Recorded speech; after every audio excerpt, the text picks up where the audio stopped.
Hi there, and welcome. Today, we're going to learn some simple and polite English you can use at your job. It's going to help you speak clearly and kindly with your team. So, let's get started. So, you might be asking, why is being polite at work so important? Well, it's pretty simple actually. When you're polite, you just work better with everyone. It shows respect, and it helps make work a much friendlier place for all of us. Okay, so here's what we're covering today. We've got 5 main things on our list. First, we'll talk about what it even means to be polite. Then, we'll go over some really important polite words. After that, we'll look at how to ask for things, how to answer people, and finally, how to end a conversation. Ready? Let's go.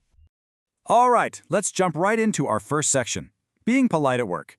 So what does polite really mean? It's just about being respectful and kind when you talk to people. Showing that you care about how they feel. Next up, our second section. Here, we're going to learn some super important polite words. And trust me, these words are going to help you out in so many situations at work. First word up is request. So, what's a request? It's just asking for something in a polite way. For example, you can request some help from a coworker. Our next word is clarify. To clarify something just means to make it clear or easier to understand. This one is really useful when instructions are a little confusing. And another really important word for you, confirm.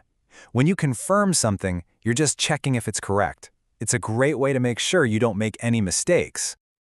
Okay, this next one is a very friendly word, offer. An offer is simply when you suggest helping someone out. It's a fantastic way to be a good teammate for sure. And last but not least, a super important one, apologize. To apologize just means to say you're sorry, for when you've made a mistake. All right, so we've got some polite words down. Now let's move on to section 3, where we'll learn how to actually use them to ask for things. We're going to look at how to politely ask for help and information. So let's picture this. You're at work, and there's a really heavy box you need to lift. It's way too heavy for just one person. What do? What do you say? Well, you could say, could you please help me lift this box? See how that works?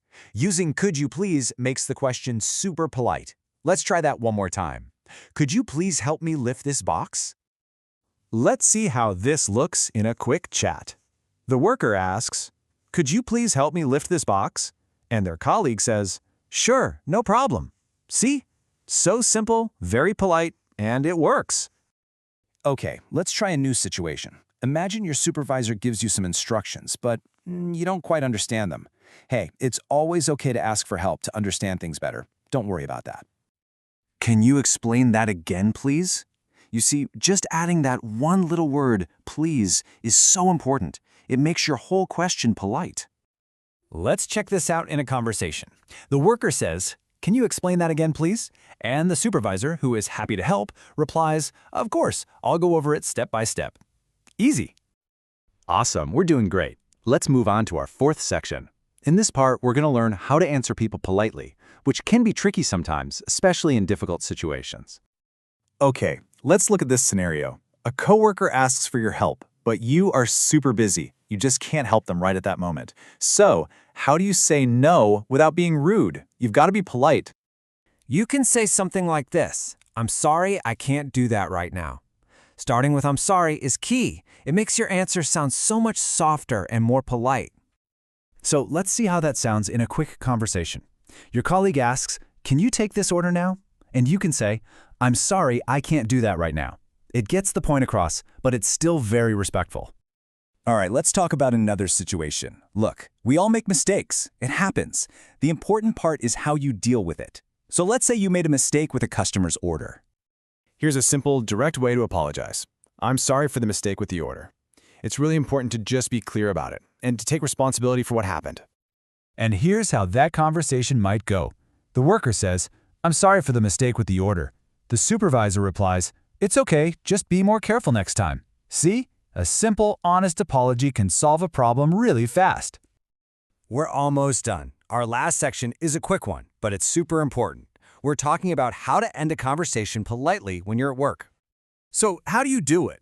Well, it's actually really easy to be friendly. You could just say something like, I'll get back to work now. Have a nice day. And your colleague will probably just say, you too. It's a really simple and nice way to end a chat. All right, let's do a quick recap of the most important points. Remember, always try to use please and thank you. Don't be afraid to ask for help when you need it. Say I'm sorry when you make a mistake. And of course, it is always okay to ask, can you explain that again?